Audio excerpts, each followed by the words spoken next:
Alright, so Nintendo here just announced the WiiU Pro Controller yesterday, and the internet's just been raging over it, going like, "Oh my gosh, it's just like a 360 controller, look at it!" But rage.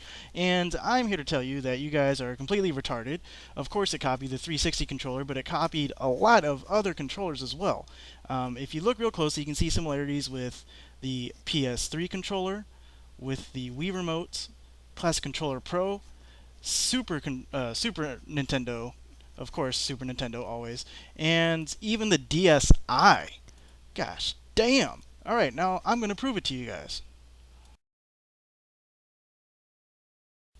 Alright, so let's go ahead and get the obvious 360 resemblances out of the way. The shape and the shoulder buttons are pretty much copy and paste straight from the 360. As for the PS3 resemblances, what I can see here, I could be wrong, is that it's going to use lithium ion battery. It's not going to use AA like the 360 controller, and it's going to have like a little charger port pretty much right there, exactly the same as the PS3.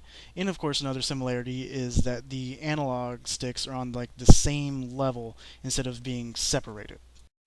Moving on, we have the Classic Controller Pro, which Nintendo pretty much took the analog sticks straight from the Classic Controller Pro, as well as the D-pad, which I forgot to circle in this picture.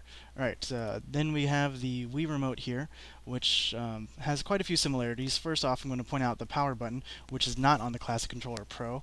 Then we do have the Start, Select, and Home button, which is pretty much the same layout on the Classic Controller Pro, but it originated here on the Wii Remote.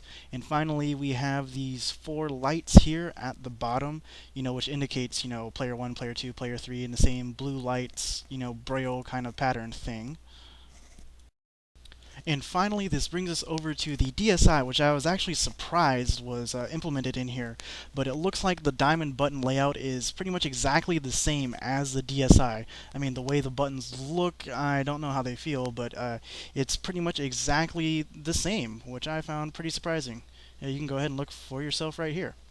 Alright, but remember, in conclusion with this video, basically everything comes full circle back to the Super Nintendo controller. I mean, every modern traditional controller can trace its roots straight back to the Super Nintendo controller, as you can see here in this picture. Alright, and that's pretty much it for this video. Nintendo copied everyone. Stop bitching about it. Later.